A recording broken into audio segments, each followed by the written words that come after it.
Every one of us is tasked with bringing the world to perfection. This week's Parashah reveals a secret to help us do just that. This week we read the double portion of Tazria Metzora. And while these two parashot are often read separately, they are very much connected. Both parashot deal with a condition called sarat, generally translated as leprosy, but is very much not the skin condition we associate with leprosy or Hansen's disease today. Sarat was a spiritual condition that had a physical manifestation, which is why when one thought they had it, they went to see a Kohen, not a medical doctor. Rabbinic sources have long associated sarat with the sin of lashon hara, evil speech.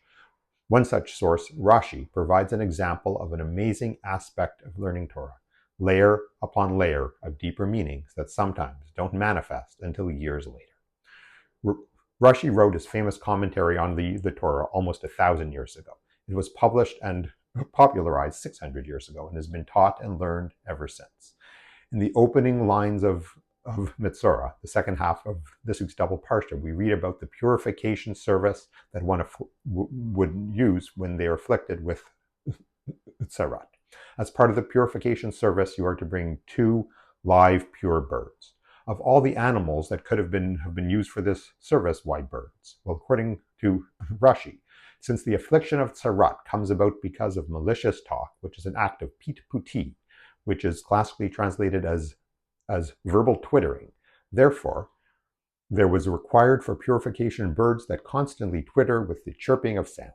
Rashi is saying that sarat is caused not only by evil speech, but by pointless speech. Like birds who sit on a branch chirping all day, people sometimes sit around talking all day for no reason other than to hear the sound of their own voice.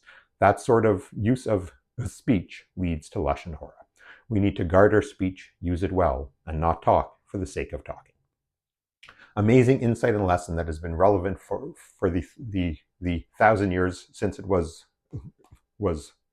originally written, but embedded in that teaching of Rashi was another message that wouldn't be understood until almost 1,000 years later.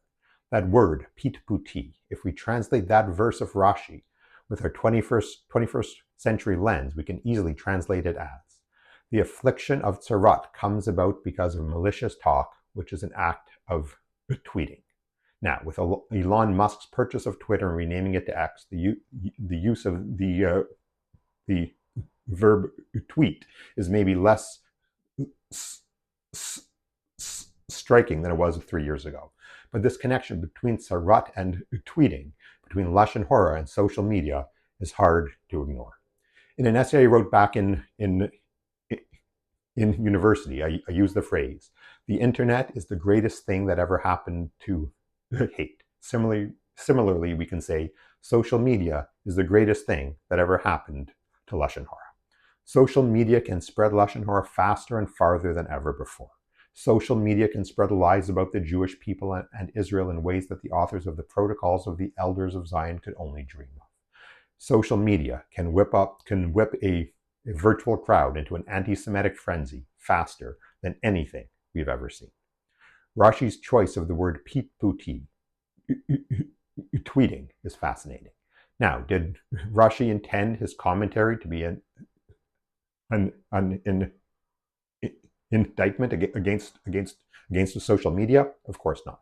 But at the same time, of course he did. Did Rashi know that 1,000 years after writing that line, a phenomena called social media would take over humanity, and one such platform would be called Twitter? Of course not. But at the same time, is it a complete coincidence that of all the names, Twitter was used? Did Hashem's hand guide the naming of Twitter to connect it with Rashi's warning? Or did the founders of Twitter pick up on the very same notion that Rashi picked up on and selected the name accordingly, albeit for the opposite reason? Chaverim, my friends, however you understand the sequence of events, there is no denying that social media is the greatest thing to ever happen to lashon hara.